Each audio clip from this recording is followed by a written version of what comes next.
supaya Gusti Allah disenangkan ku urang kedah ngabogaan kapercayaan, ngabogaan keyakinan anu sagemblangna ka Allah. Kumaha carana sangkan urang tiasa nyenangkeun Allah?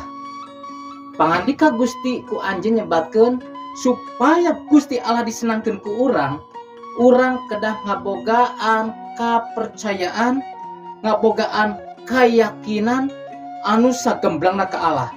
Kusabab jalma anu percaya, jalma anu yakin, sarta jalma anu neangan ka Gusti Allah pasti dipaparinan kaganjaran nyaeta sih kurnia di lebat Gusti Yesus Kristus. Gusti Yesus ngaberkahan. Amin.